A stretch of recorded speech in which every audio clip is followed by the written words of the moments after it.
YouTube and play mobile games when I'm low spoons, but even the holding the phone up is hard. Yeah. That's one that a lot of people don't really understand unless they've experienced it. It happens to me a lot too with my hands. I just can't like hold my phone. They get so irritated. Honestly, I feel like my phone irritates my hands more than any of the other things that I do. I haven't really investigated getting a new phone because my phone has been working for years now. Literally, like I've had this Samsung phone for I think like 8 years. Like he is sturdy. I have dropped him. I've yucked him.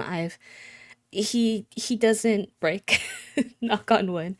And so because I'm not like super keen on just buying things to buy things, obviously, I haven't gotten a new one. But I at some point, if he does kind of stop working, whenever I get a new phone, I'm really hoping to get a smaller phone.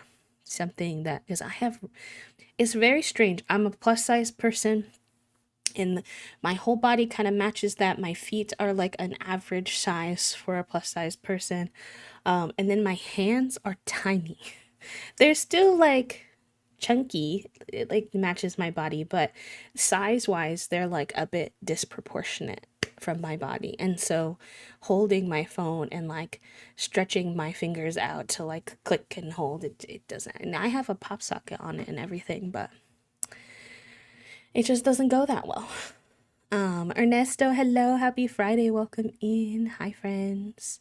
Allison, hello, thank you for the hydrate. Welcome, welcome.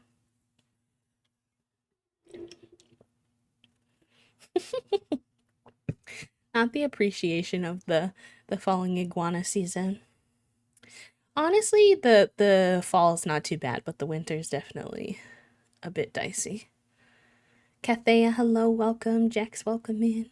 There was a line of galaxies for the few years ago that were just bricks of phones. Yeah, this one's not like he's not chunky. Actually, I can just show you, honestly. Because we're gonna be crafting anyway. Um, so this is what it looks like. Like, not all the fingerprints. Hold on. The exposure of the fingerprints. Like, he's decently sized, but not like huge. Honestly, I feel like he is pretty skinny.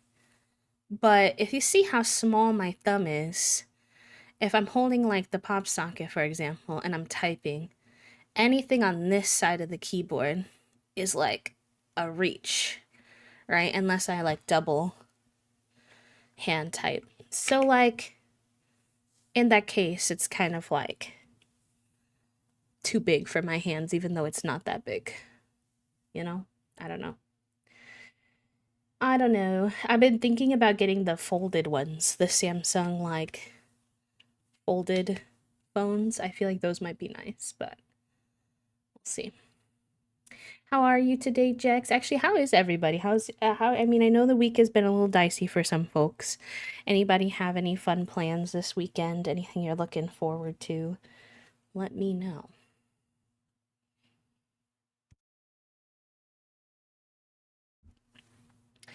That's fair. I've seen people have good experiences with them, but also I guess I've never had to um like I never seen anybody talk about like the repair experience. Although to be fair, with my Samsung for the last 7 years, I have not needed a single repair. So, I don't know. Does Samsung do mini phones? I know my mom has an iPhone 12 mini, and she loves it. It's pretty small. Her hands are similar in size proportion, if that helps. I don't know. I'd have to look into it, honestly. Let me put this on the right side. I'd have to look into it. Because like I said, I haven't bought a phone in like 8 years, so I don't even really know 100% what the Samsung has on the market. But at least I know what to look for now when I'm like shopping. I've been avoiding getting a new phone because I'm technically on my mom's phone plan, and she's like kind of weird about it. And I feel like the second I get a new phone and it starts charging her more money, because usually when you get a new phone, she's gonna be like, I don't want you on my plan anymore. It's just been a topic I've been avoiding because I don't really want to add a new bill to the agenda. And it'll be weird because Toasty's also on their parents' plan. So if I were to get a new phone, I'd have to get it on my own separate plan, which is fine, but just, not ideal. So,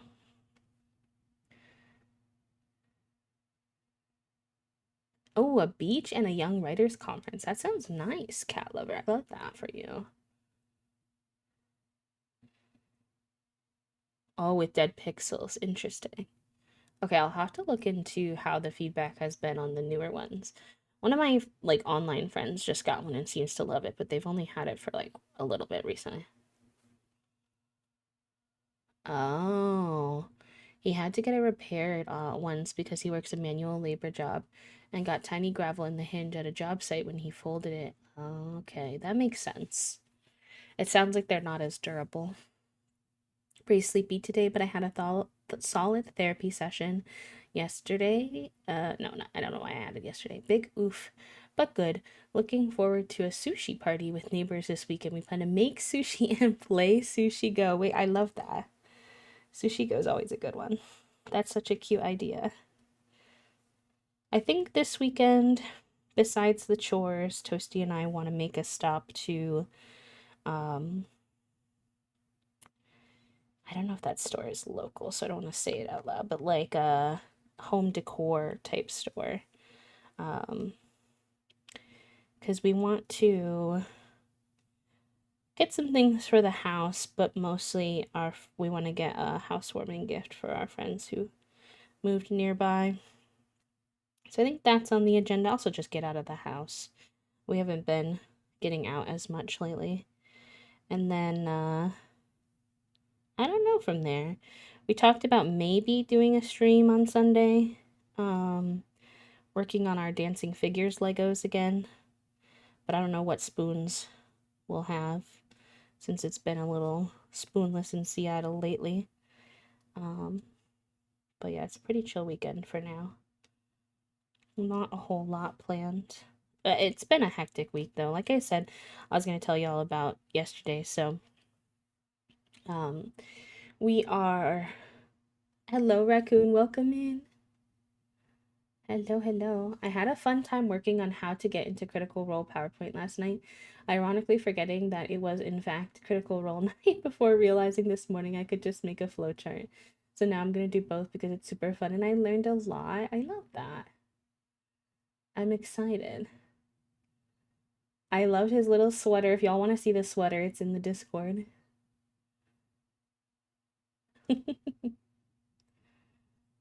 um so yeah, so we went to this appointment, okay? So this was a sleep study consultation. She was really nice. She asked me tons of questions about how I sleep, what my sleep hygiene patterns are. Um, she wasn't too pleased with me and my 9 p.m. Caffeine intake. Thank you for the follow, friend. Welcome on in. And I was like, listen, Linda, listen. I never have ever been someone who like stays awake from caffeine. In fact, I drink caffeine because I have so much fatigue that if I don't drink a lot of caffeine, I literally would just like sleep all day. So, unfortunately, she does want me to reduce my caffeine intake, which I'm not so pleased about, but I do understand what she was saying. She was basically explaining to me that even though the caffeine does not keep me awake, um, it does still have sugars in it. And so while I'm sleeping, especially as someone with PCOS, so I have insulin resistance, the sugars are still like raising and then crashing while I'm sleeping, which is probably still affecting the quality of the sleep I get. I was like, fine. Hi, Elise. Welcome in. I had to do 2 sleep studies because I was so anxious I couldn't sleep for the first one. Had to do a sleeping pill for the second one. You do the same thing, Hello Kitty. Listen. So, um, Yeah, she wanted me to work on that and then like less phone before bed, which that one I was like not surprised by at all. Um, I've known for, I think we all know that phone before bed is not ideal, although most of us do it anyways. But and then she wants me to do a sleep study. We're starting with an at-home sleep study because I uh, um, am autistic and literally had the same mattress for many years, the same blanket for many years. Like, I have a very specific sleep routine, so I was like, I don't know how accurate of a reading you're gonna get if I'm like in the lab trying to sleep on like a different like texture and stuff like that. But sometimes the at-home sleep studies like don't have as good of data. So she was like, okay, we'll start with this. And if for some reason it doesn't give us a good read, then you'll have to come in and try to do an in person one.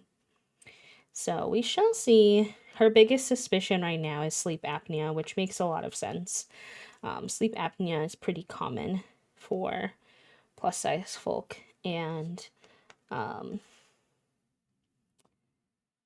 I know a lot of people who deal with that and have to get like a CPAP machine. So I'm not thrilled about the concept, but I'm also not super surprised. And I've heard that like when you um I've heard like with CPAP machines, although they're a little uncomfortable to get used to because they're a bit clunky. Um if you don't know, it's kind of like sort of like an oxygen mask you wear at home while you're sleeping if you've never heard of a CPAP machine. There's like different shapes of them and stuff, but um, I've heard that like although they're like awkward to get used to and learn to like fall asleep with it on, that once people get them and they sleep with them, they have like the most restorative sleep they've ever had, and they're like, oh my god, how have I been living like this? So at the same time as the fact that I'm like not thrilled about it, I'm kind of like, okay, well, if it could improve my fatigue and stuff, then it's probably worth it. Yeah, I drink a lot of caffeine to function, which is kind of what I told her. I was like, I drink caffeine in the afternoon especially to like be able to get over the hump of the day because otherwise I just crash by like 3 4 p.m. So for now, the only thing she asked me to work on is just trying to make sure that my last soda is like earlier in the day. So I'm gonna try. You're doing a second sleep study soon. This time I'm wearing something I get to use and sleep normally at my home. That's what I'm doing first, and then I'm gonna do the complicated in-person one if that doesn't work. You just failed to sleep. What do you mean failed? Like they couldn't get enough data or like your sleep wasn't very good? It was only 2 hours long. Oh, the one that they would have me do if the at-home one doesn't work would be overnight, actually. Oh, dang. I'm sorry about that, Spring. That sucks that they don't cover the in-person one. Oh, okay. Interesting. They do let us she did mention that we could bring in stuff from my house if I wanted, so it's a little bit different here it seems like with the rules and stuff. Have you tried some white noise machine to help with anxiety? I used rain and storm noises before it became popular on my phone. There's now an app for phone lullabies that tracks sleep, etc. All kinds of sounds during sleep. It helped me a lot with my PTSD. I've been using it for 12 years. Oh, that's cool. I don't I don't like use like white noise machines or like really like usually like white noise sounds on my phone, but I always have a fan going for white noise even in the winter. And then if I'm really having a hard time falling asleep, like I've tried all my normal strategies and it's just not working, there is one YouTube account with meditations on it that I found personally to work pretty good for me. It doesn't always work, but it's a good kind of last resort option on tough days. Not sponsored, don't know this man, but his name is Michael Seeley, if you're curious. The CPAP was helpful. Yeah, I feel like most people say that.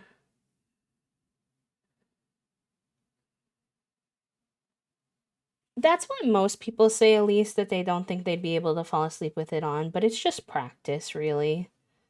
You will get used to it. You just have to fight the fact that it'll be uncomfortable for a while. They also have been coming out with more and more like less intrusive CPAP machines, like smaller ones and different shapes and stuff like that. So there's like more options now than there used to be. My biggest nerves with the sleep study is that I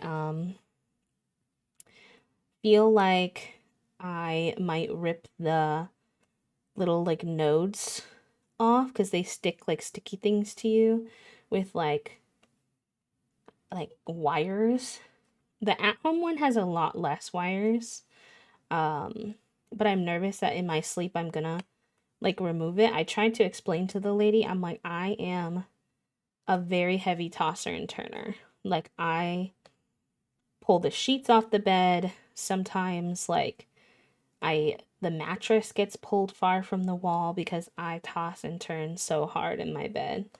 And so I'm like, I just feel like I'm gonna pull the little nodules off. But she said that doesn't happen very often, so we'll see.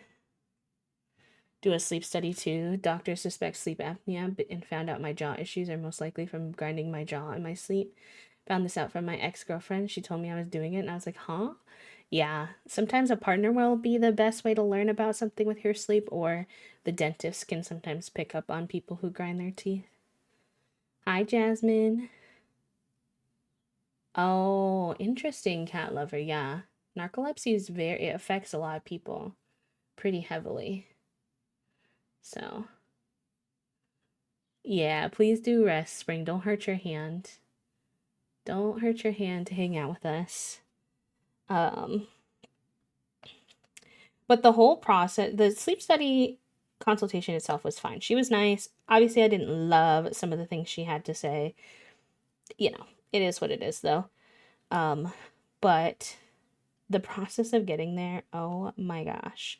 So we'd never been here before. And when we get there, of course, because it feels like every hospital we go to has construction.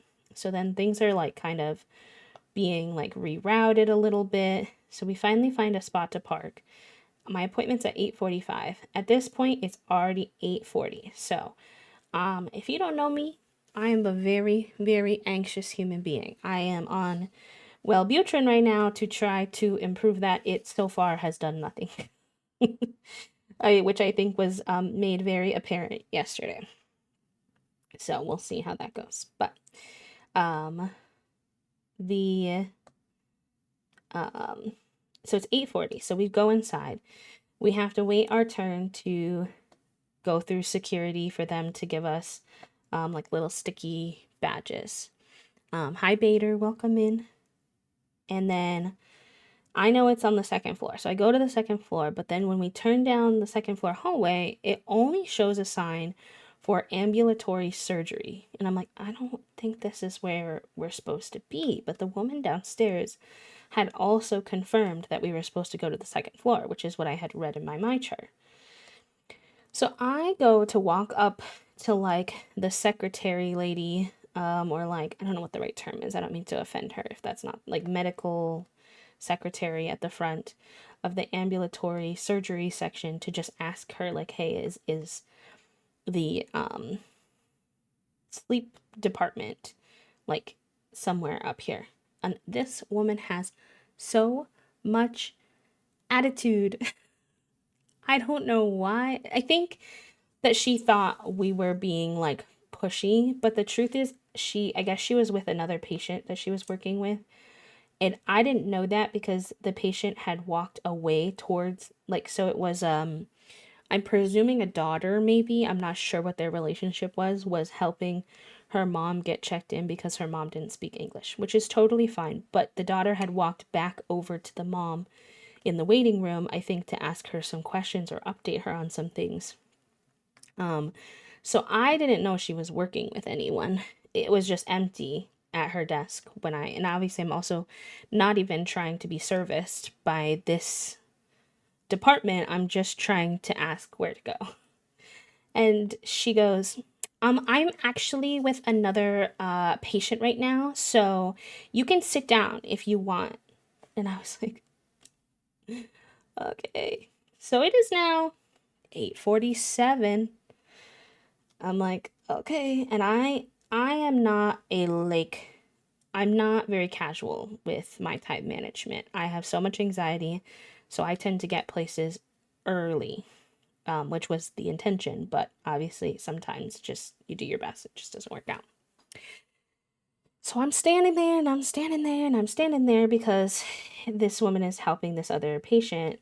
And I honestly am glad that she was being so patient with that family because, like they needed a lot of assistance to make sure that the mom understood what was going on with her own care, what have you.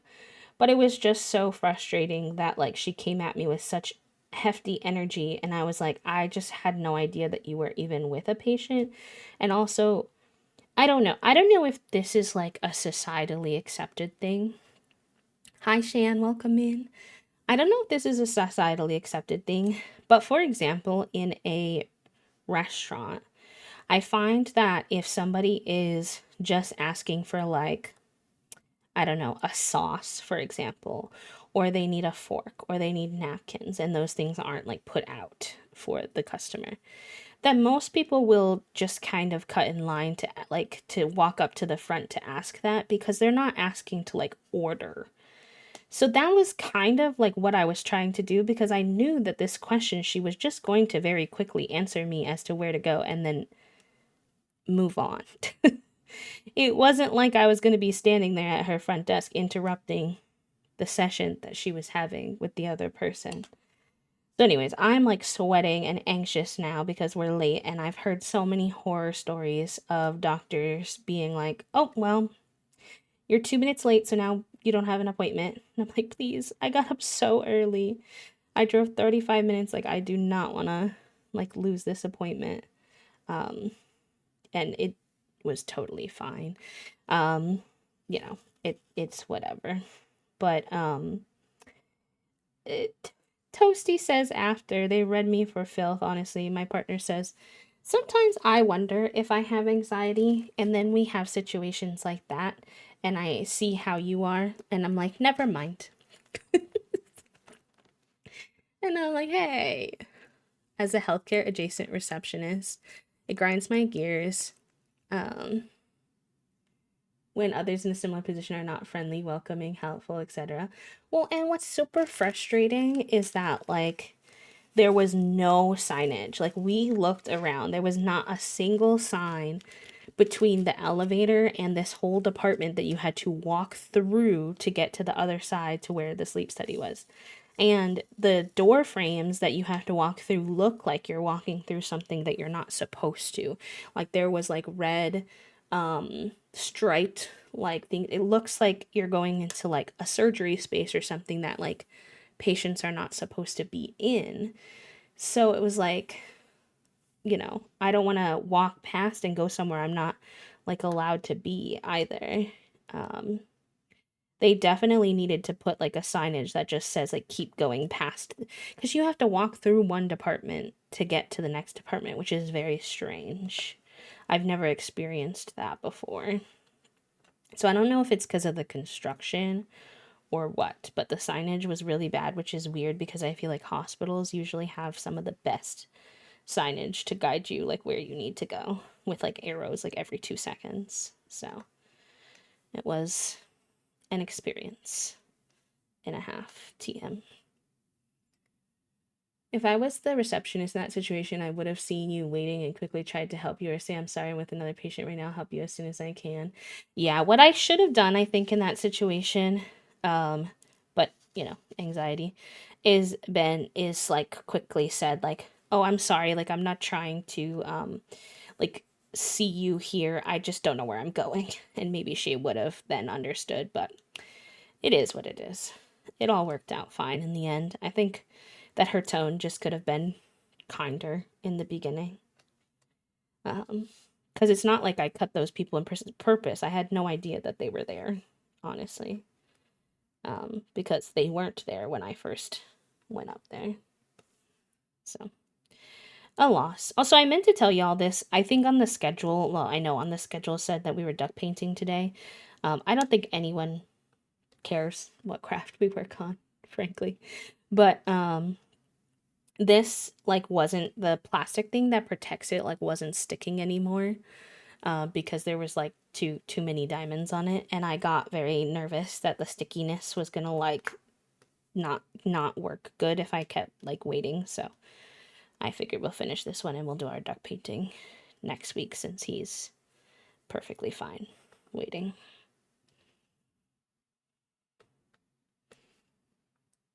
I was not wrong. I mean, you weren't. You weren't wrong, to be honest. Hello, Marty. Marty This, welcome in. Thank you for the quiet hello. An amusement park style map, truly. Truly, truly. Yeah, I like the places where they have like signage like every few feet so you know you're not going the right way or the wrong way. Like it seems excessive, but it honestly helps so much.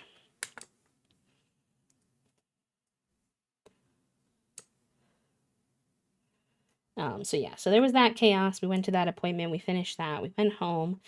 I tried to get a little bit of work done yesterday, but I was so wiped from everything, honestly. That I managed to upload the VOD from Wednesday onto YouTube, clip a few things, make a TikTok. That was pretty much it. I was my main goal yesterday was honestly to contact the dental surgeon because y'all know I'm trying to get my wisdom teeth nonsense figured out because I'm also trying to figure out how to schedule wisdom teeth surgery within pelvic floor physical therapy, sleep study, GI appointment, and like not have to cancel any of those appointments, and it's just a cluster, honestly. Um and I called and I sat on hold with elevator music for 20 minutes only for then to and it said at the beginning, "Oh, you're like fourth in line to be talked to." So I was like, "Oh, okay. I'll wait." And then after like 20 minutes, it just went straight to an automatic robot voice that said, "Sorry, we missed your call. Please leave a message after the beep." And I was like, "Oh, well, that's kind of annoying." So I will have to call them again if they don't call me. Like, oral surgery is often kind of urgent, so I feel like y'all should really answer your phone, but that's just me. I know you're not an emergency dentist, but, it may not be an emergency, but it may still be urgent.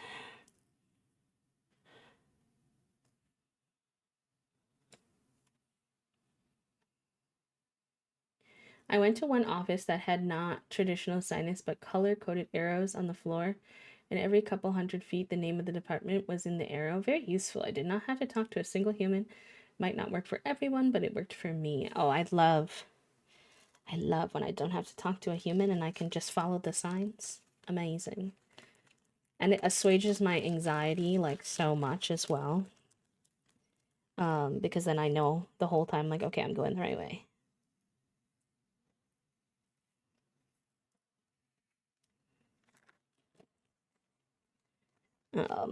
But yeah, so that kind of like set us off on like a tired day, getting up so early, dealing with that lady. So I rested a lot yesterday, besides those couple of tasks. And then Toasty went to get the groceries, and that also wound up being chaotic because I said like we couldn't go get them in the morning. We had to get them in the afternoon, which never goes well.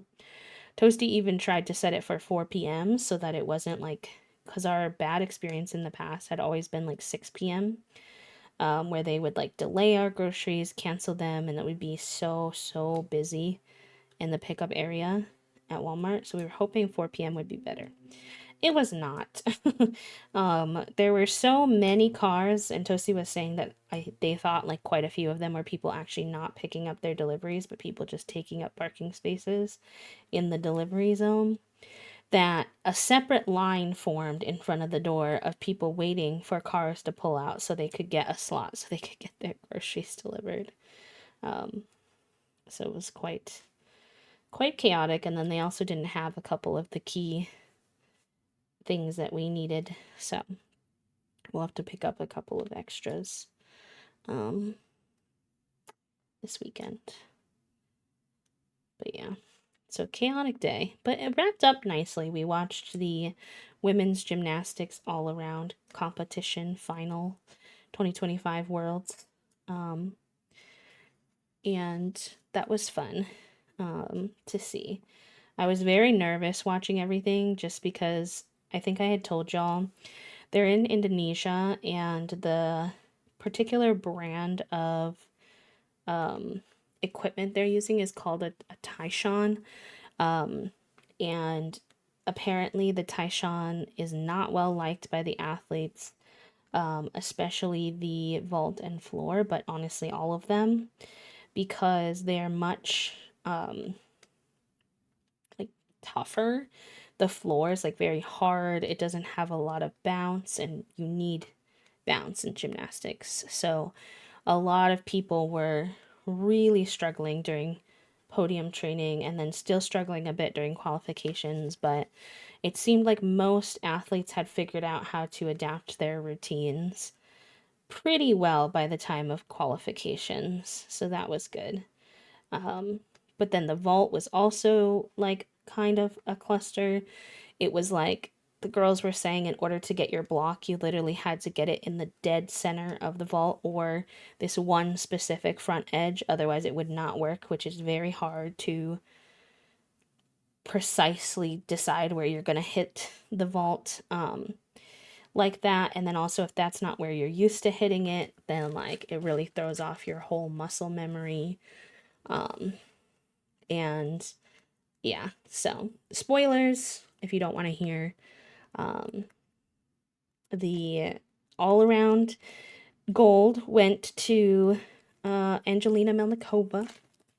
She is technically right now competing as a neutral gymnast, they call it. So she's not assigned to a country. And that's because Russia is currently not allowed to participate in events like this. Why Russia and not Israel? I do not know. Because the reason the Russians aren't allowed to is because of what they're doing to the folks in Ukraine.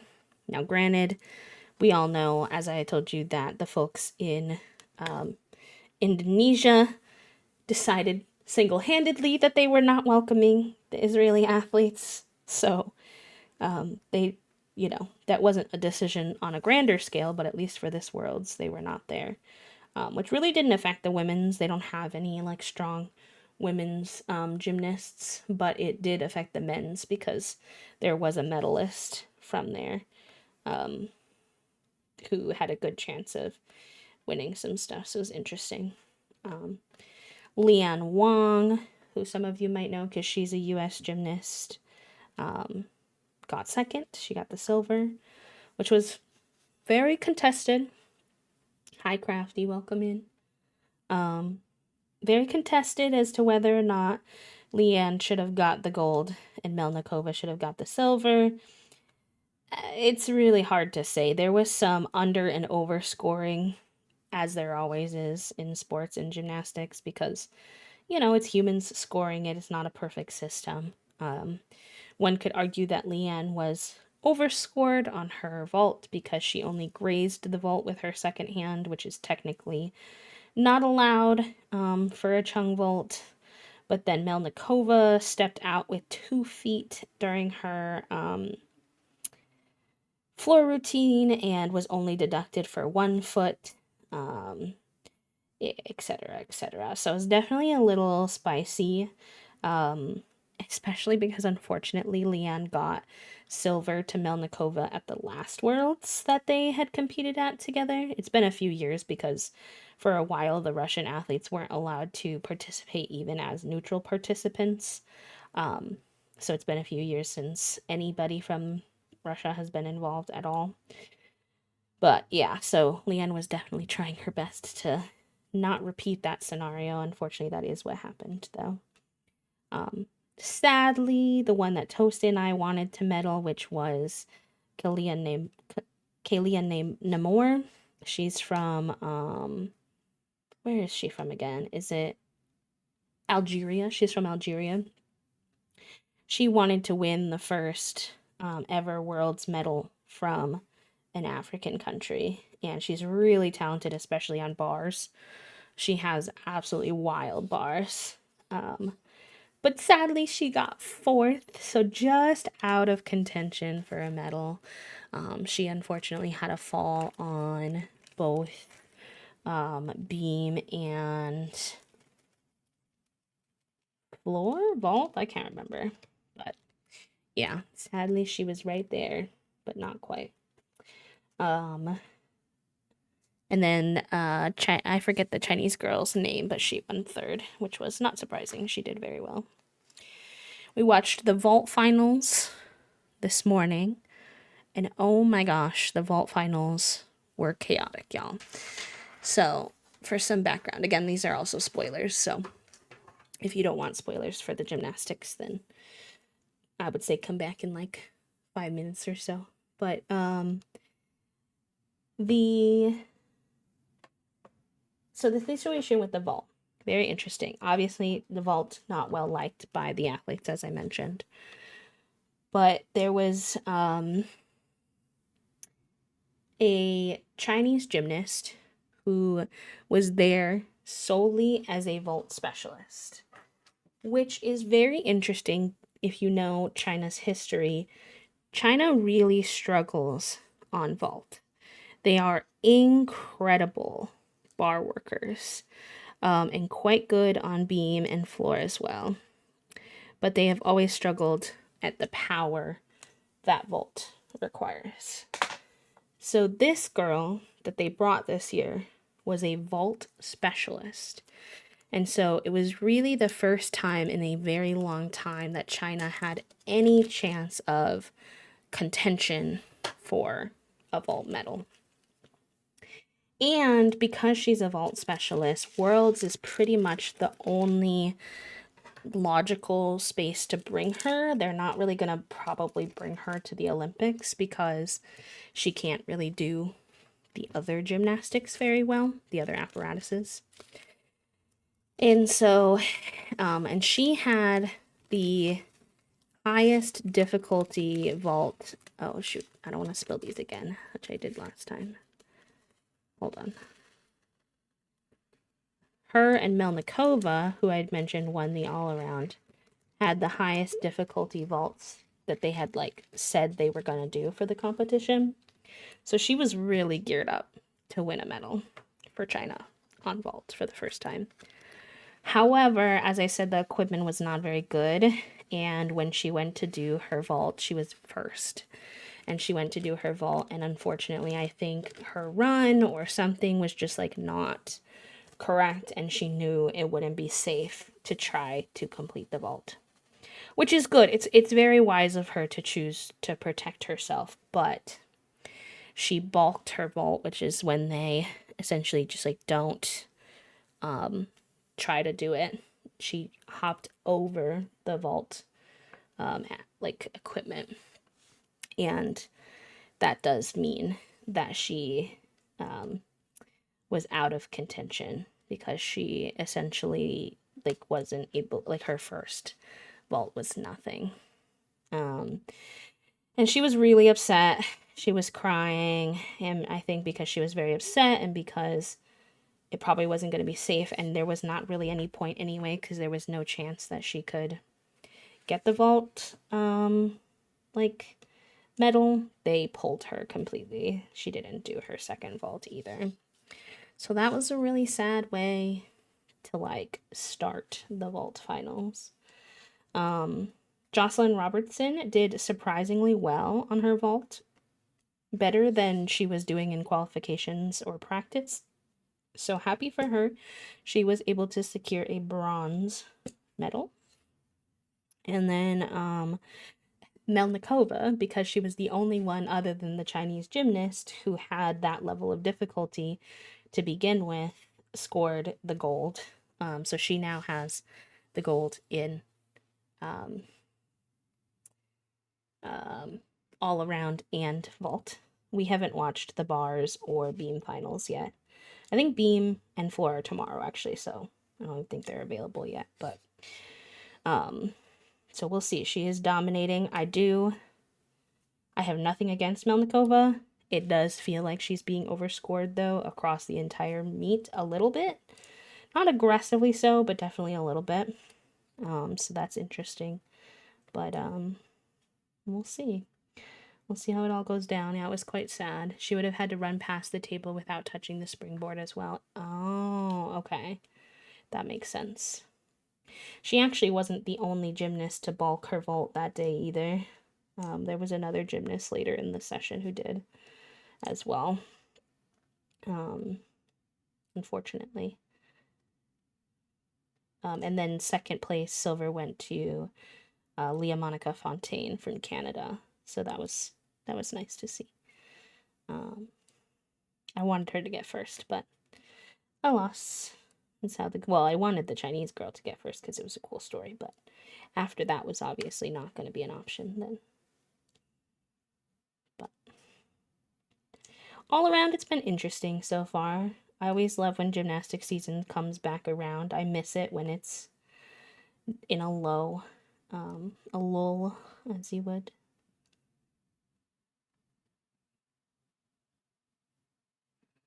And the German also doing a chain got a big deduction for not. Oh, true. The German almost would have had a medal, but she didn't touch her second hand to the table, and you have to touch both hands to the table. She was very confused when she saw her score, but as a viewer, it was very obvious why it happened. Unfortunately for her. Oh, thank you. Yeah, this is a perler that I made. I have a bunch of them. I have a couple more. I have like a switch, a Stardew chicken. I like making them. I go through phases where I make them and then sometimes I don't, but this is a portrait of me and Toast that I keep here on my desk. And this is my fidget spinner. And I have a Neato squish here too that I also keep on my desk. She's a mess, but I like her. She said she felt like her hand touched, but Girly Pop, unfortunately. Yeah, the camera makes it very obvious. Also, as a heads up, we have an ad starting in about 10 seconds. He's been snoozed as many times as he can be, so he will go off, and he will probably be a bit louder than me. Oh, I'm glad y'all like hearing about the gymnastics. I have learned from much affirmation from chat over the last year or so that I've been exploring more yap sessions. That y'all don't really care what I talk about. You enjoy learning about whatever shows I'm watching or whatever. So it's been nice to realize that I can just yap about my current hyperfixation and that it's a good time. Sometimes I used to worry like, oh, well, what if they're not interested in, what if nobody's interested in gymnastics? But it's good to know that it doesn't really matter. Which makes sense because I also like listening to people yap about anything they're interested in, honestly. So, but you don't always apply the same logic to yourself.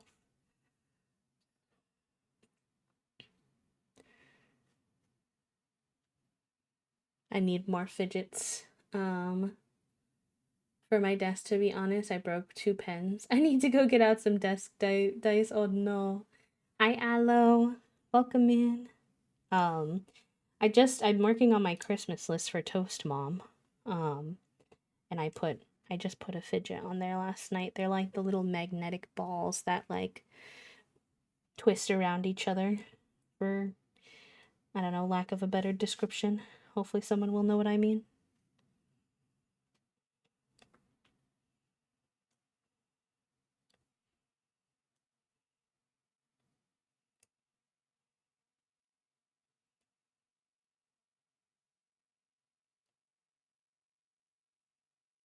Y'all, I also ordered not anything related to holiday stuff, but I ordered myself my first and probably only Labubu because I've been wanting one for forever. I think they're so cute and I want to hang one on my microphone. But I kept telling myself like no, like you don't need it. It's wasteful, whatever. I don't know. And then finally I was like, "You know what? You're being silly. If you don't buy 100 of them and you only buy the one and you enjoy it and it makes you smile, there's nothing wrong with that." So I finally ordered one, so maybe we'll open it when it gets here. As long if it gets here on a weekend, I can't promise that I'll be patient enough. But I am excited. I am excited. I'm not sure which one I'm wishing for per se, because I love the green. Obviously, y'all know I love green. Um, but I also really like the faces that some of the other ones have. Like there's one that's like sleepy, and there's one with like the cutest little squinty face. So I'm like, I don't know. I don't know. Ironically, the only one I don't really want, like that I don't think I would like, is the special one, which you have a very low probability of getting, but my luck would be that I would somehow be the one to get it. But Toasty said if I get the one I really don't want, that they will take whatever Labubu is that I don't want, and I can order one more. So, which was very cute of them. Hi, Golden. Welcome in. Welcome, welcome. I'm doing okay, Aloe. Definitely been a little bit crunchy and extra eepy recently. With the October chronic illness flare up and many appointments and much world news, but you know, we're doing our best. We're holding up as best we can. I have been really enjoying streams lately in our little variety era we've been in, so that's been a nice little boost during the week. I know, like yesterday. Thank you for the hydrate, Golden, and welcome in. I know, we're almost there. We're just finishing the mushrooms, and then we'll be done. I'll show you. Sometimes I can get the camera to show the sparkle better up here. Much sparkle, much wow.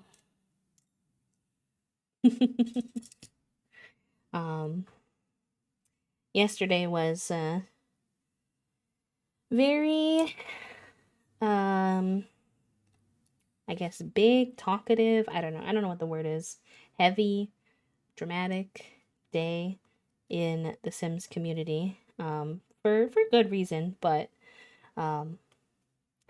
Lil Simsy, James Turner, Plumbella, Steffo Sims, I'm sure a few others that I'm forgetting, all announced that they were leaving the EA Creator Network yesterday.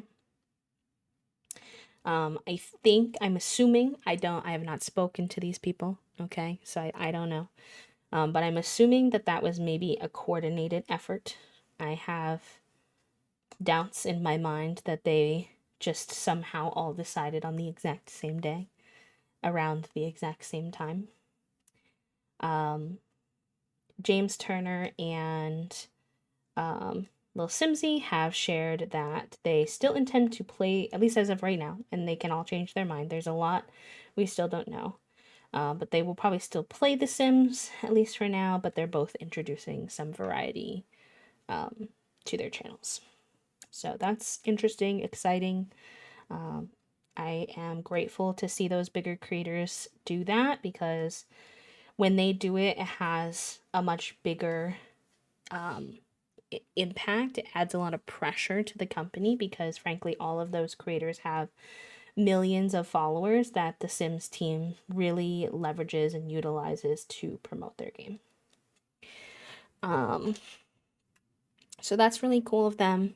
Obviously, I'm sure it was stressful for them. If you like Sims creators and you like any of those creators, I really encourage you to like consider supporting their variety era if there are any games that they're playing that you like.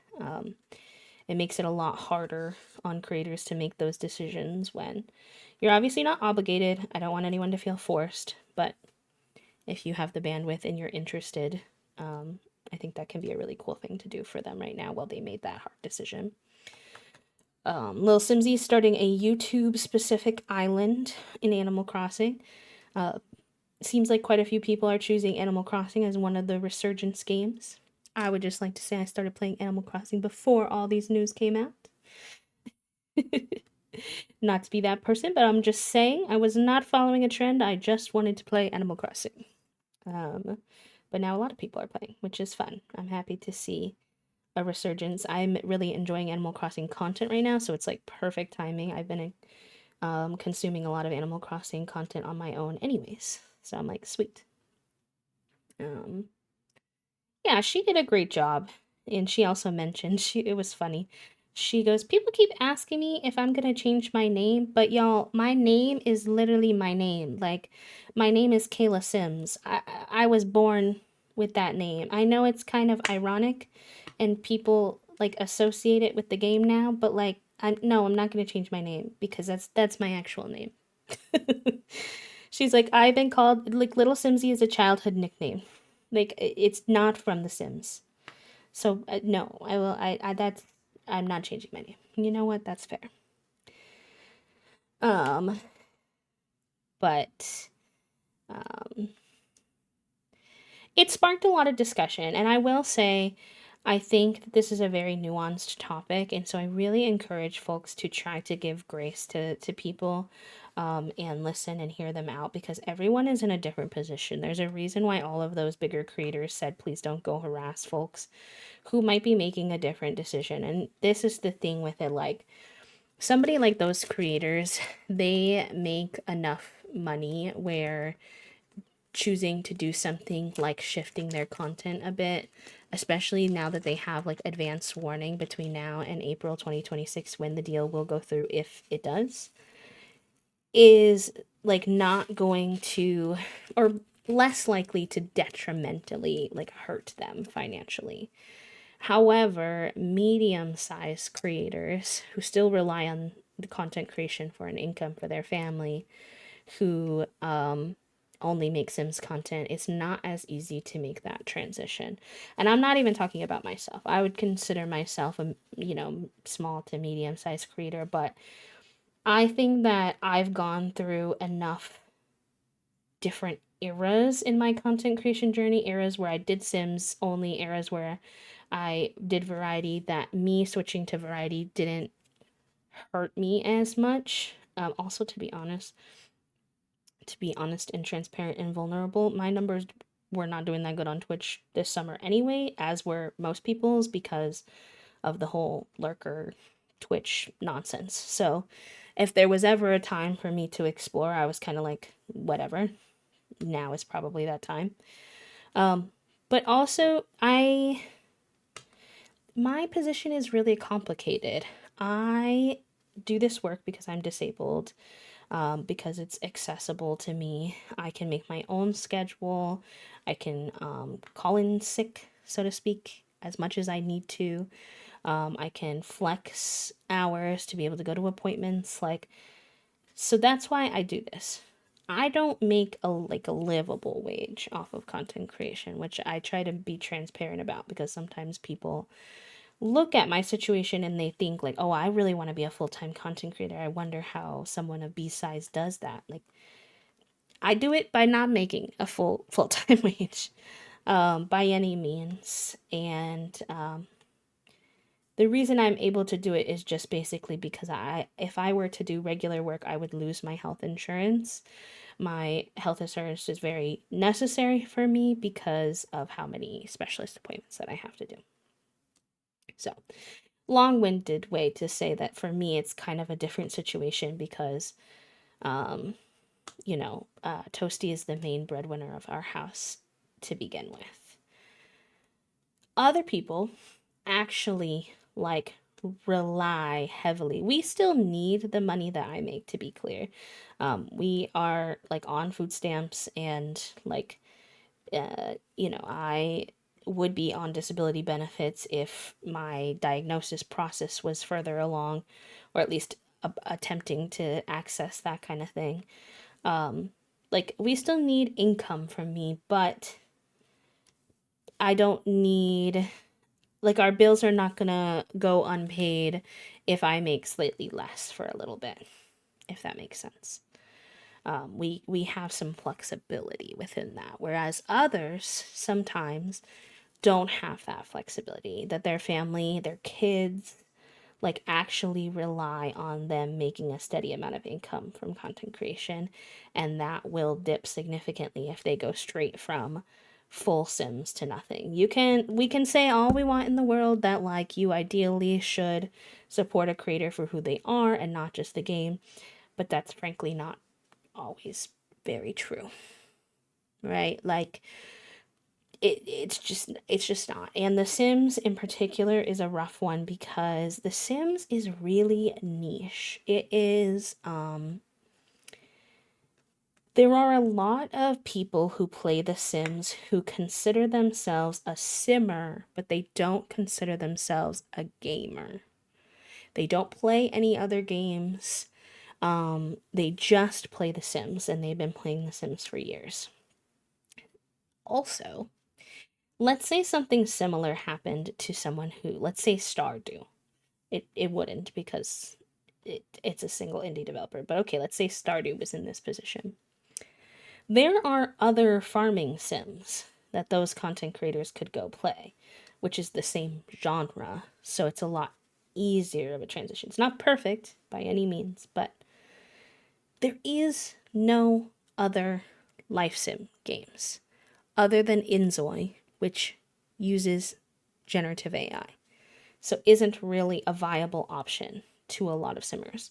And even if it didn't use generative AI, Inzoi is very underdeveloped right now. It's not anywhere near the level of content that The Sims has. So it makes it a lot harder for those creators to make that transition because there isn't just another game out there that has a very similar play style that they can continue their storytelling, continue their building, continue their create a sim kind of vibes. Like they have to shift to a different type of game. Now most people are doing that by shifting to other cozy games, which I think works decently well, but it's just not that same one-to-one translation, and there are a lot of people who will not watch other cozy games. If you look on Reddit to this conversation right now, there is people who are saying, "Oh, I'm really excited to see some of the simmers play other games." But there is also a lot of people saying, "I'm sorry to them for this situation, but I won't be consuming any content that's not The Sims. I don't care about other cozy games." And that's just the truth of the situation. So be gentle on your middle size to smaller creators. This might not be an option for them. And even larger creators who maybe rely on this income for like a family or something like that. Especially because right now, I think this you can be more critical when the deal actually goes through. But right now, we don't know what's going to happen. We have reason to believe that the deal is likely to go through, right? Like, if we're being honest and we're not being, you know, sometimes I like to, have perhaps naive hope, and I think that's fine. But if we're being realistic, we have reason to believe it probably will. But it's not a guarantee. It has not fully gone through yet. That whole process has to still happen. And so there's lots of reasons why folks may still want to keep up with their sims right now because they don't want to give up on content when they don't even know for sure if the deal is going to go through. I think the big creators doing the unified move yesterday was with the purpose of putting pressure on EA, I'm assuming. But what it also did, kind of unintentionally from the audience, is put pressure on other creators as if they, excuse me,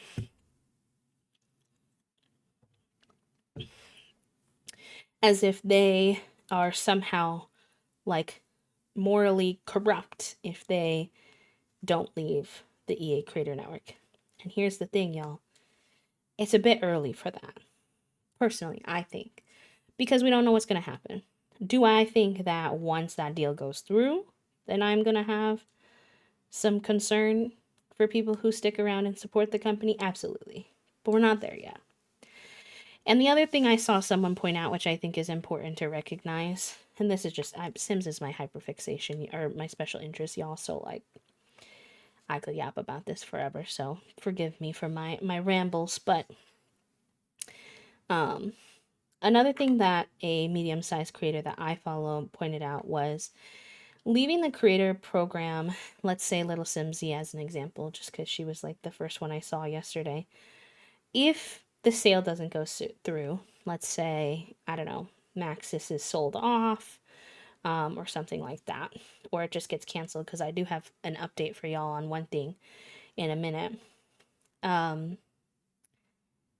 It's not like EA is likely to not let someone like Little Simsy back into the program pretty easily.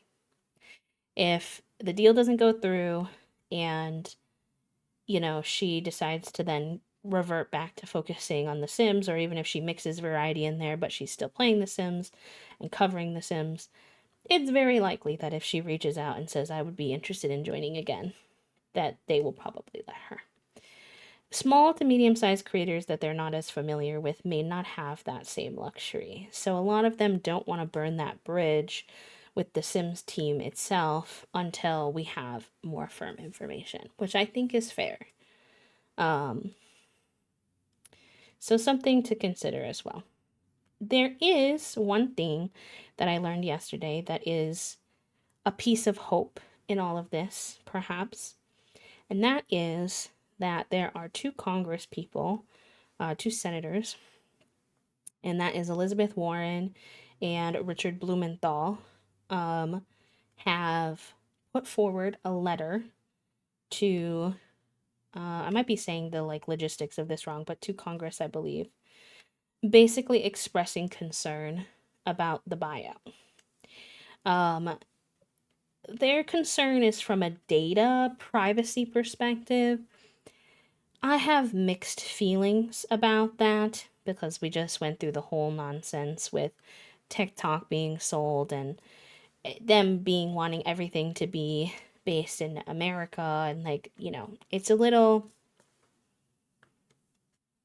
I'm not scared of other countries having my data. I don't trust the US government with my data, frankly. So it's it is from a perspective that I don't necessarily totally, is not my major concern as to why the deal shouldn't go through, but it is a concern that a lot of people have in Congress with deals like this.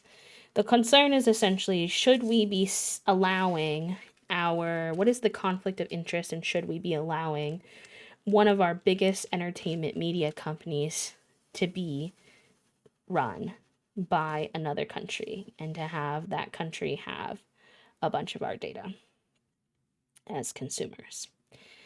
So I put that information in the Discord. If you're not already in there, my friend wrote a script that you can use to call your representatives or email your representatives if that's more accessible to you, or write a letter to your representatives, whatever you feel comfortable with, or all three if you have the bandwidth to do so is great.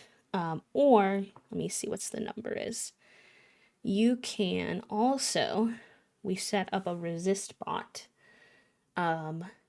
petition as well, where you can text capital buyout in all caps to 50409, and that will guide you through text message on sending an automated letter to your specific representative. But I like to yell at them same, honestly. Hi Asterisk, welcome in. I was thinking about that this morning. Simsy and James Turner and Plumbella are likely to get their positions back much more than other folks. Yep. Rare win from Blumenthal, truly. Truly, Blumenthal is usually not on the right side of things with stuff like this, so the fact that he's doing anything with someone like Warren I was surprised, but maybe he has strong feelings about data privacy. I have no idea. But that's the type of thing that could actually affect the buyout not going through. There's not a lot of things like that, just because when companies want money, they want money. They're not going to really back off of that. Um, but, if the government gets involved, then it is possible. The hesitation I have as to whether that will work is that someone related to Donald Trump, Jared Kushner, is also involved with the sale. So, given that he's in power and doing all the things that he's doing, I have no idea if they, and the government's shut down and there's so many other things to focus on and da da da da da da, the list goes on and on. I have no idea if this will actually turn into anything, but it's great to use your voice, speak up, use your representatives to see if it's something that we could avoid. So, all that information is in the Disky. I also posted it on Blue Sky, both the script and the information about the texting with the RISD spot. So, get your hands on it that way.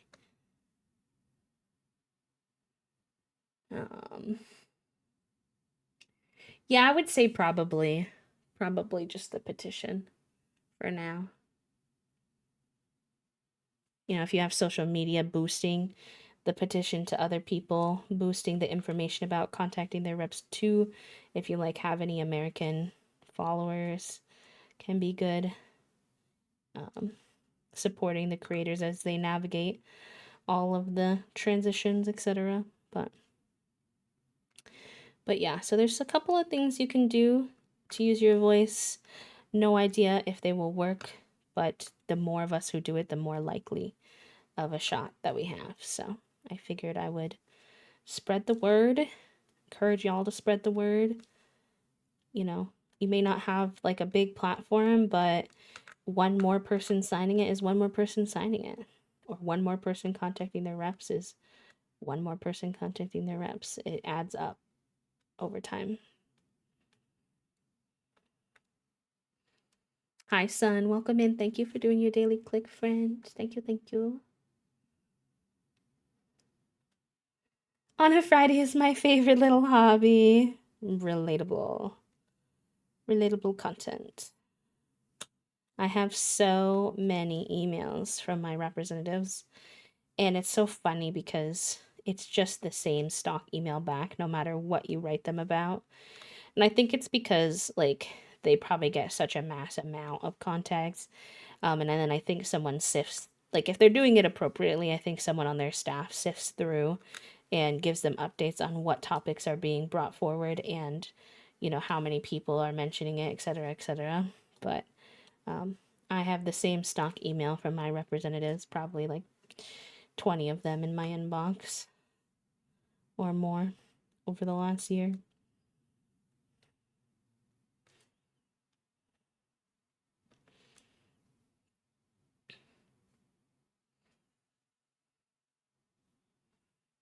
I certainly wish that they would actually respond to your emails, but alas, what are you to do? Yeah. Yeah, it's true. Although some of the automated email systems from the side of the constituents allow you to customize it a little bit, but I get you. If I write silly postcard, I want silly postcard back. Also, yes, hello, son, how are you doing today? How's your Friday?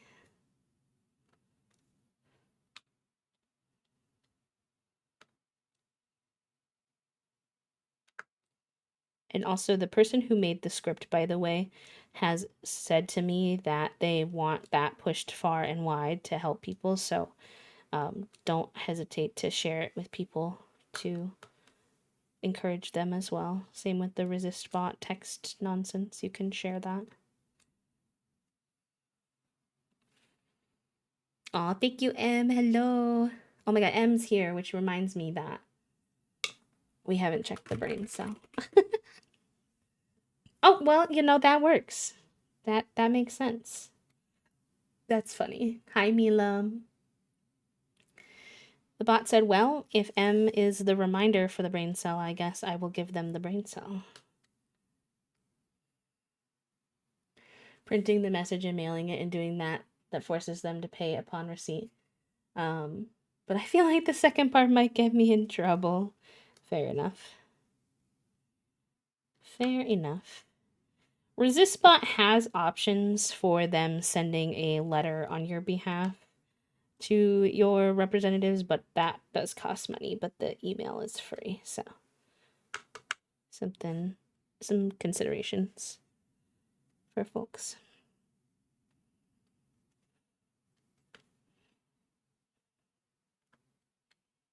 I'm not sure how much it costs because they have you like buy coins and then it's like a currency, so kind of weird. I've never done it. I've always done the emails.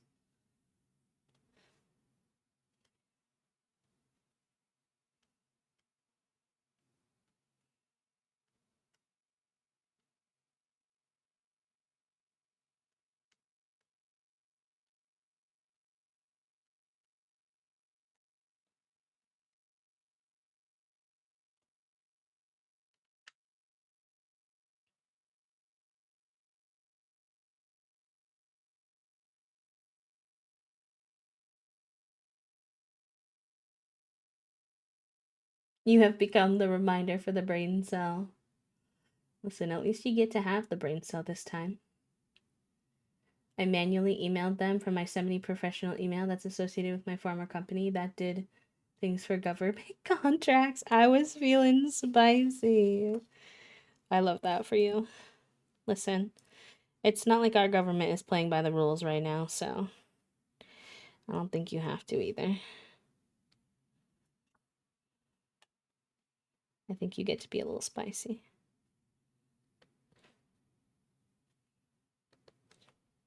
These politicians need to be made more uncomfortable, honestly.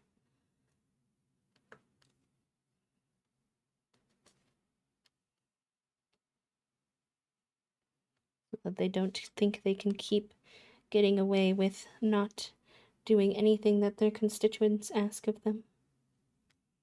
And just doing what they want based off of whoever's bought them out.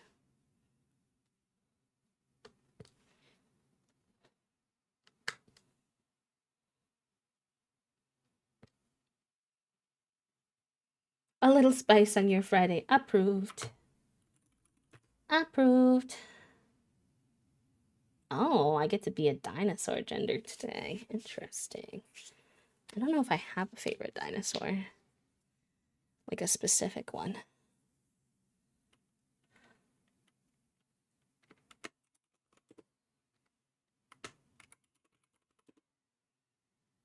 Yeah, it's pretty accurate, I would say. I figured if I have data concerns for valid reasons TM over my silly little now kiss game with wallpapers that never match, then I should use the full weight of all the certifications and clearances they made me get. I love that, Puppo. That's incredible, honestly.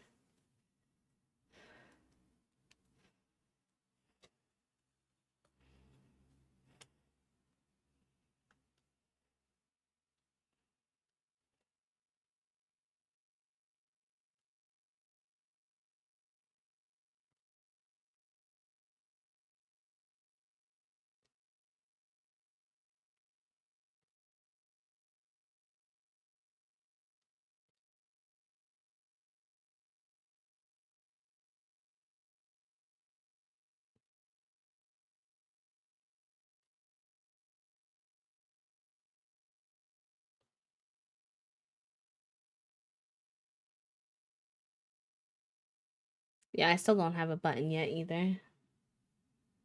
A meatball sub, yum.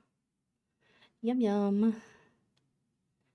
I think we're making an attempt at making halal guy style chicken tonight with rice and naan, and I'm very excited about this.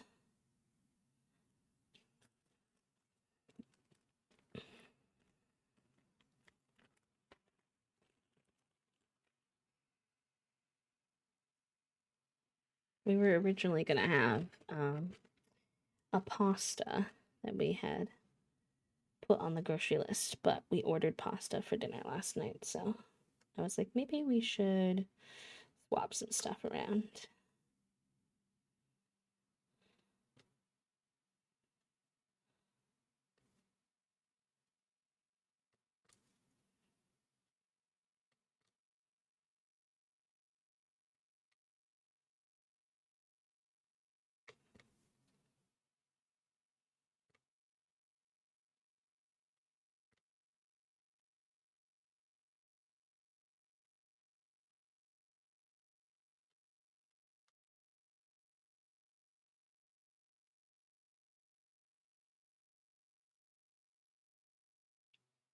Just ordered barbecue for lunch. There's one place near here that is so good, but they're only open like 2 days a week for 2 or 3 hours at lunchtime, so I always forget when. But I remembered today. Wait, I love that. That's exciting. Weird that they have such strange hours, but cool that you were able to sneak in there today. No idea what dinner is going to be. I'm guessing it's going to be something from the French place or the ramen place. We're meeting some friends downtown later. Oh, nice. Let's go. Honestly, that is true. One of my favorite local places, when I was back home in Wisconsin, this little family opened a little, was it Vietnamese, Thai? I can't remember what the food cuisine was. It's been many, many years, but it was very tasty, and she got quite like well known in the local area for her spring rolls. So sometimes on spring roll day there would be like a line of cars trying to get their spring rolls for the week. And it was like they wouldn't have the same things on the menu all the time because she wanted to get like fresh ingredients. So she would kind of cook based off of like what she could get her hands on like locally and stuff. But sometimes you would pull up on a day that they're normally open. You were so excited, and then there'd be a sign on the door, just a printed off piece of paper that would say, "Spending time with family closed." And you always were bummed, but also it was always very sweet how, like, you know, obviously they prioritized having some rest time for their employees or having some time with their family when they needed it and stuff like that. So you were like, oh, I'm bummed, but I can't really be mad. I get it.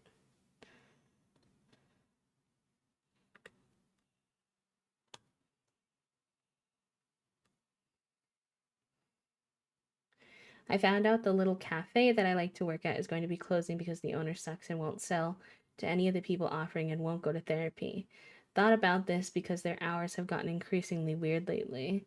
There's a hibachi place back home that does that too. Love that. Sorry to hear about your cafe though. I know you like going there a lot. Are there like any other local cafes that you can try that aren't like super far?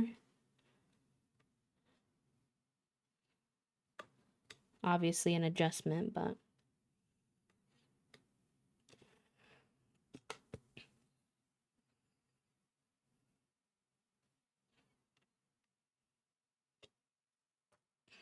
also, for those of us who joined a little bit later in stream, we, as we do on Fridays, chatted quite a bit about what folks' plans for the weekend are, and if you want to share yours, um, I would love to know what you all have either been up to this week or what you're going to be up to this weekend. If you have thoughts, or if it's going to be a chill weekend. Toasty and I have a chill weekend planned. A couple of chores we might want to get done.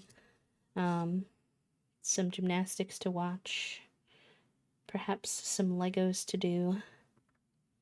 But nothing too intense, thankfully, because life has been very intense lately. It's like, okay, we need our weekends to just recuperate as best we can. Balance that with like all the house stuff that needs to be maintained.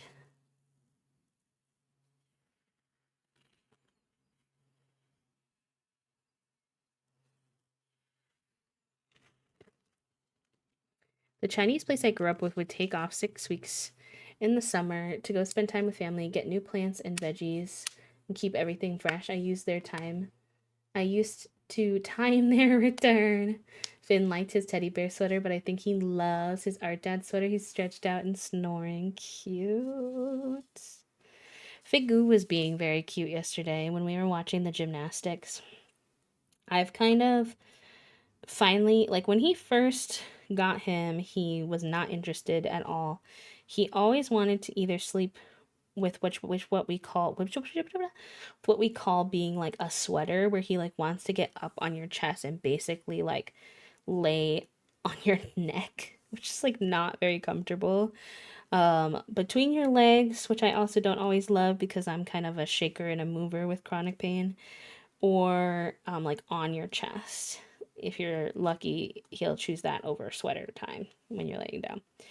Well, I've been slowly but surely teaching him to lay next to me, like on my side, and I'll just hold him kind of like he's like a teddy bear and give him like a stuffed animal and give him little pets.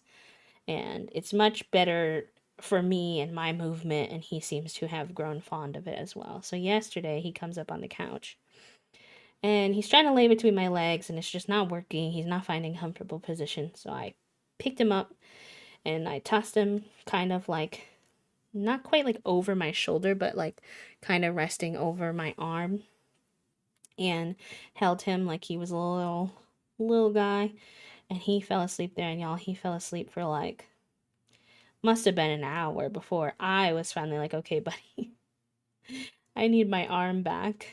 He was not pleased. He did not want to get up. He was snoring, honk shoo me me me me. He had his little front paws like loose and straight out. He was a happy camper who was not pleased with his cozy situation being disturbed. I got him to get off my arm, and then he went down for a little bit, and then he pretty promptly came back up and stole the whole center of the couch and stretched out. And I was like, okay. Okay, buddy. Going to a local band tomorrow, and they're playing at the local vintage queer store here. Awesome, Adair. I love that. That's fun. Going back to your local community is always good. Always good, always good. Speaking of,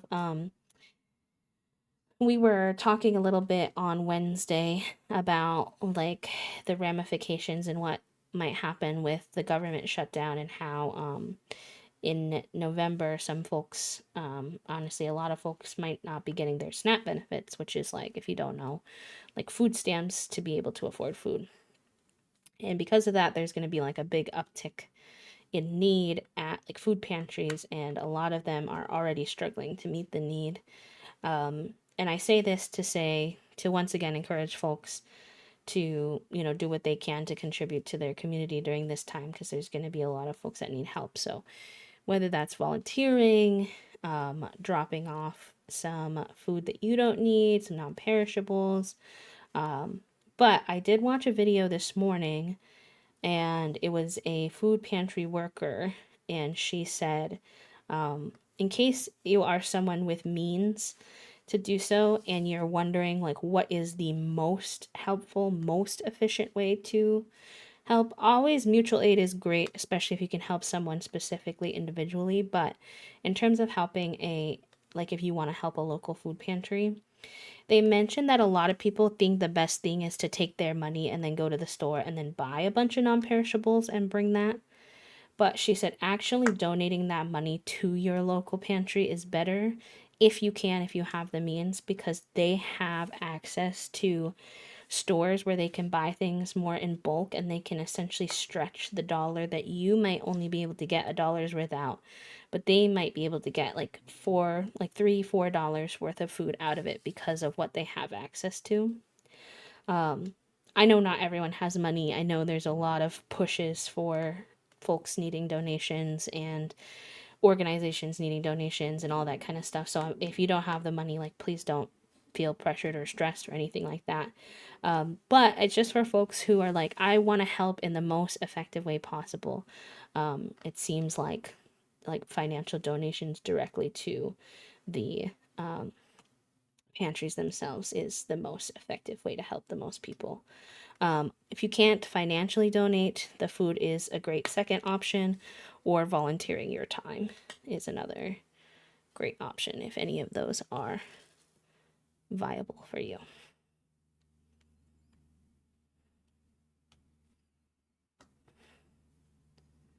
Have a good rest of your day, Spring. More than just the average human, exactly. Exactly. Oh yeah, Fig is he's a spot stealer, whether that's on the couch or on the bed. Um, he likes to go into what we call long mode, and you know cats, they're like noodles. So he will noodle as absolutely long as he possibly can. I'm like, sir, you are taking up the whole couch, the whole bed. Please give us some room. You're like so tiny compared to us. We did an event yesterday along with folks who do a fresh food distro. Maybe I'll bring that idea to them too, though I know that the way funding works often isn't allowed for direct money to folks, but worth the convo. Yeah, definitely worth the convo. At least to see, and also if like individuals in the group maybe want to donate themselves, they might appreciate knowing that. Because I didn't know, I didn't know that it would be better for them to order it than for you to like bring in food. So I figured it was worth sharing.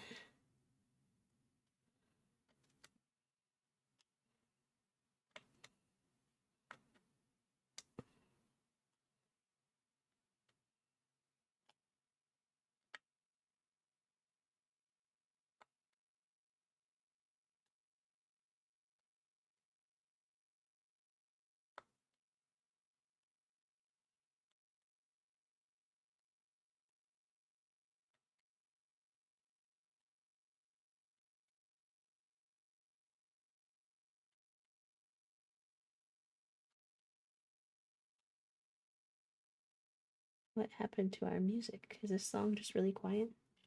That's usually what happens.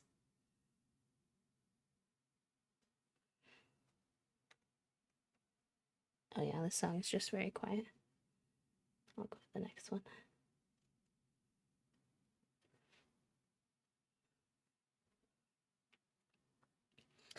With the amounts they are buying at certain stores that have points or cash back, they can get more bang for their buck. Oh, that makes a lot of sense too, Dancer. Also, hello, welcome in.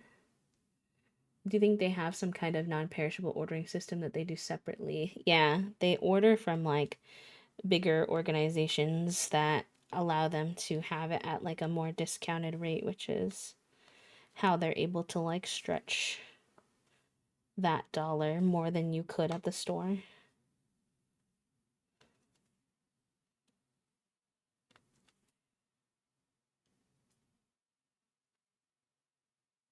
But also, obviously, it's important to remember that anything is better than, nothing. So if the non perishable foods you have at home is what you can, like, give at this time, then that's totally fine.